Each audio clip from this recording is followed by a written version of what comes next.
Blessure à la main, blessure aux phalanges, aux doigts, aux pouces. Je t'ai fait une vidéo déjà pour te montrer comment faire des automassages, comment accélérer la circulation sanguine et relaxer les muscles de ta main et de tes doigts. Maintenant, je vais te montrer comment faire des étirements pour ces muscles-là. Bien entendu, ta main est prise entre tes doigts et ton poignet, donc ton avant-bras. Donc, il va falloir étirer tous les doigts, y compris les muscles, les tendons qui traversent ici le poignet, qui viennent dans l'avant-bras. Donc, ce qu'on fait, c'est qu'on met la main devant, puis on va tirer comme ça. Si tu me vois de côté, tu vois que je n'ai pas les épaules dans les oreilles comme ça. Je baisse les épaules, je garde les épaules bien basses et je vais respirer et bien étirer. Bien entendu, là, mon pouce n'est pas comme inclus dans cette façon d'étirer-là. Sinon, je peux m'y prendre comme ça. Tu vois, là, ici, j'ai un coussin sur lequel je vais baisser la caméra un tout petit peu pour que tu puisses voir la table sur laquelle je suis. J'ai un coussin. On peut mettre la main complètement sur un coussin comme ça. Et là, ça va tirer non seulement tout ce qui se passe dans la main, mais dans mon avant-bras jusqu'à mon coude.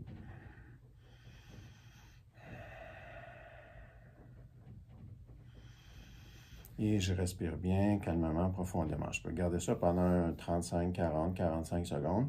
Puis quand je relâche très lentement. Beaucoup de gens qui ne pourront pas le faire directement comme ça, avec le coude très tendu comme le mien. Là. Le mien, mon coude est droit comme ça. Si c'est trop intense pour l'étirement, tu vas plier le coude. Tu vas mettre en bordure de table. Et je vais faire les deux mains comme ça. Je vais mettre les doigts, puis là, on va mettre juste les doigts. Tu vois, mes coudes sont appuyés sur mon torse, sur mes côtes. Puis je vais faire ça comme ça. Si je voulais ajouter, le faire pour mes pouces en même temps, je peux prendre des coussins comme moi j'ai ici, un objet qu'il y a chez toi. Puis là, je vais même étirer les doigts en même temps. Donc, je ne veux pas que mes doigts soient complètement cachés derrière la table. Je veux que mes doigts soient en bordure de table. Ça, ma table de massage en ce moment est à peu près la hauteur d'une table régulière de cuisine, peut-être légèrement plus haute. Fait que je me mets un objet pour le pouce là, un objet pour le pouce là, puis je vais étirer. Là, je sens que ça tire partout. Puis comme c'est des muscles qui sont assez coriaces, parce qu'on les utilise très souvent, nos doigts, dans une journée, nos mains, on laisse quand même un bon 40 secondes, 45 secondes pour que ça ait le temps de relâcher, parce qu'il y a beaucoup de tendons dans la main. Les muscles ne sont pas volumineux, les muscles de la main ne sont pas très volumineux. Et tu m'entends respirer, je respire profondément. Ensuite, pour le revers de la main, donc pour qu'est-ce qui est à l'extérieur, je peux fermer les doigts comme ça, fermer le pouce, puis avec mon autre main, je vais tirer comme ça. Là, je sens que ça va tirer surtout ce qui est à l'extérieur ici. Pour les étirements, l'intensité, c'est le même principe que les massages. Comme là, je sens que ça tire pour moi à un bon 6, presque 7 sur 10. Là. Ça veut dire qu'il y a un bon niveau d'étirement, surtout parce que j'ai les doigts fermés. Souvent, les gens vont tirer les doigts relâchés comme ça, puis ils vont faire ça. Mais si j'ai les doigts qui sont relâchés comme ça, quand je fais mon mouvement, ou c'était mieux de voir comme ça, si je fais ça comme ça, les doigts ne sont pas repliés, ça va tirer surtout dans la région de mon poignet, puis vers l'avant-bras. Puisque j'essaie de relâcher tous les tissus musculaires, de l'extérieur de ma main, ben, je suis mieux d'avoir les doigts fermés comme ça, un peu comme si je voulais fermer mon poing. Hein? On va faire ça simple, on va dire ferme ton poing, laisse ton pouce là, à l'extérieur des doigts, puis viens aider avec l'autre main pour faire ça. Là, on va sentir que ça va chercher beaucoup le poignet, bien entendu. Pourquoi? Parce que tout ce qui fait bouger la main, tu vois ici les muscles de l'avant-bras, quand je bouge mes doigts comme ça, bien, il y a des muscles qui travaillent jusqu'à mon coude ici.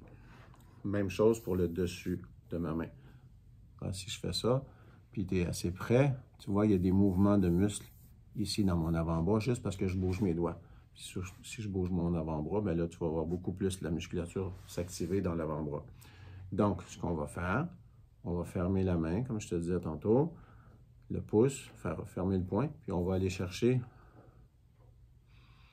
une petite pression ici, comme ça. Fait que je peux le faire de façon plus allongée, comme ça, ou je peux le faire comme ça, le coude appuyé sur une table, et fermer le poing, puis venir chercher un peu plus d'intensité dans ce qui peut tirer autour de mon poignet, qui influence ma main. Même si ça tire jusque-là, dis-toi que ça va servir ce qui se passe ici aussi, parce que ces tendons-là viennent jusqu'aux phalanges.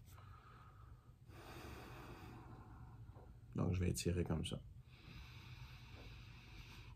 Une autre façon qui va nous aider à étirer les doigts, bien entendu, ça serait de faire comme ça. J'ai les 2 coudes sur ma table de massage en ce moment, puis je peux chercher un doigt à la fois.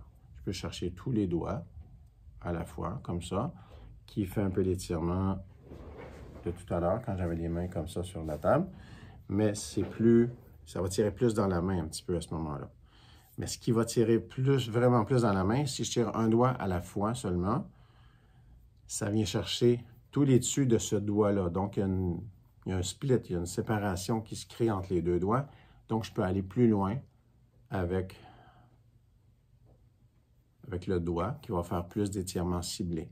Même chose pour l'autre doigt, pour le majeur. Même chose pour l'annulaire, même chose pour le petit doigt ici. Toujours faire ça, les épaules relaxes, le visage relax, faire semblant d'aimer ça, le pouce également. Une autre façon que j'aime de montrer aux gens, puis tu ne verras pas mon visage, c'est pas grave, c'est de le faire avec les mains comme ça. Tu vois? J'ai les mains ici déposées. Je peux être en train de boire mon café, puis je dépose les doigts à peu près à la ceinture, ici, puis je laisse retomber mon bras, mon coude vers le bas, mon épaule. Donc, c'est le poids de mon bras et de mon épaule qui s'assoit sur les doigts et ça vient tirer dans la main. Ça, c'est très, très, très efficace aussi. Donc, je peux faire les 2 mains en même temps, de face, sinon de dos. Donc, on laisse ça comme ça. Autrement, on peut faire encore une fois les doigts individuellement. Celui-là, je le préfère à tous les autres. Pourquoi? Parce que je vais chercher le doigt dans tous ses angles. Vous voyez, j'envoie mes coudes vers l'extérieur, sinon je tourne vers l'intérieur en serrant les omoplates. Ça va chercher tous les angles, toute la musculature dans tous les angles de chacun des doigts. Je fais un doigt à la fois, comme ça, vers l'extérieur, les coudes. Sinon, je rapproche les coudes et les omoplates. L'annulaire, je suis capable de faire la même chose. Le petit doigt aussi. Et le pouce également. Donc, pour le pouce, je peux soit pousser, faire la poussée vers l'avant comme ça, pour étirer plus la partie interne ici, entre l'index et le pouce. Sinon, je peux peser vers le sol comme ça, pour aller chercher plus la partie charnue ici. Donc, l'étirement très facile, les doigts comme ça, on fait les 2 côtés, les mains complètes, pour tirer tous les muscles de la main, les pouces également. Sinon, de façon un peu plus paresseuse, je vais appuyer sur la table, puis je vais étirer mes mains comme ça. Je vais étirer un doigt à la fois.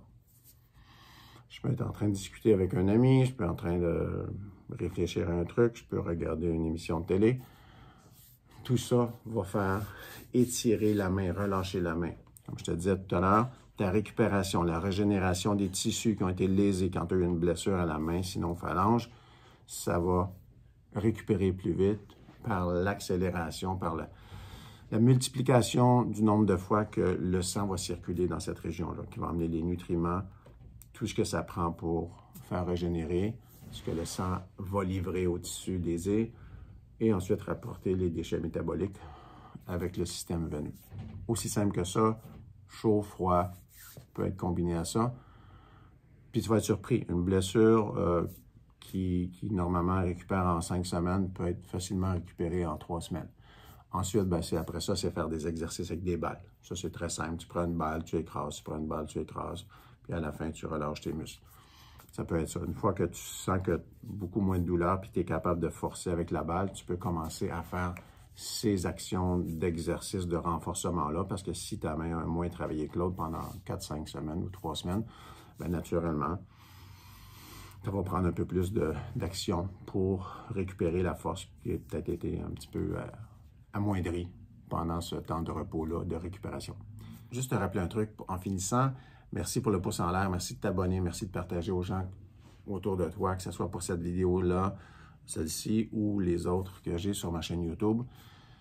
Tous les conseils que je te donne, toutes les vidéos que je fais et que je partage ici sur cette chaîne-là, ça vise à prendre soin du corps humain. C'est faire l'entretien. Comme on fait l'entretien de la voiture, on fait l'entretien de nos maisons. C'est ça qui les garde jeunes, en santé et fonctionnels. Ben, c'est pareil. Le corps humain, si on fait de l'hygiène musculaire, c'est-à-dire si on prend soin du système musculaire, ça prend soin des os, des articulations, des tendons, des ligaments, de tout ce qui est musculo-squelettique. Puis une fois que tout ça, ça va bien, c'est-à-dire 65-70% du poids de ton corps qui va bien, ça l'aide tout le reste qui est à l'interne, qui est tout rattaché à ce système musculo-squelettique-là pour fonctionner mieux. Ici, je te parle de mon fils. Donc, pour ce qui est de la récupération de blessures, c'est mon fils Élie, 10 ans. Sur cette photo-là, Élie a 10 ans. Quelques jours avant la prise de cette photo-là, Élie s'est blessé en jouant au baseball. Il s'est foulé la cheville, une bonne entorse sévère à la cheville droite. Et en moins d'une heure, à peu près 50 minutes, Élie s'est guéri lui-même de son entorse et a pu jouer le match de la même journée en après-midi sans douleur aucune. Comment est-ce qu'on sait que sa blessure était véritable? C'est que le lendemain matin, quand je suis allé rejoindre mon fils qui était avec ma sœur aînée à ce moment-là, qui l'accompagnait dans ce tournoi de baseball-là, je ne pouvais pas être là la première journée. Quand je les ai rejoints le lendemain matin, Élie avait de la difficulté à mettre le pied au sol. Qu'est-ce qu'on a fait? On a refait les actions que Élie a faites, que je lui avais montrées déjà l'année précédente sur une autre blessure à la cheville. J'ai refait les mêmes actions avec lui et Élie a pu jouer 1h30 plus tard le match suivant. Donc, pourquoi je te conseille ces choses-là? C'est parce que je les ai expérimentées. Je connais comment ça fonctionne, le corps humain. Sûr que si tu as des fractures ouvertes ou que tu viens de te blesser puis tu as vraiment une fracture à l'intérieur, puis il faut que tu laisses le temps naturellement au tissu lésé de récupérer avant de commencer à faire les actions de récupération rapide que je t'ai montrées dans cette vidéo-là. Ou les autres. Merci, on se parle bientôt. Ciao.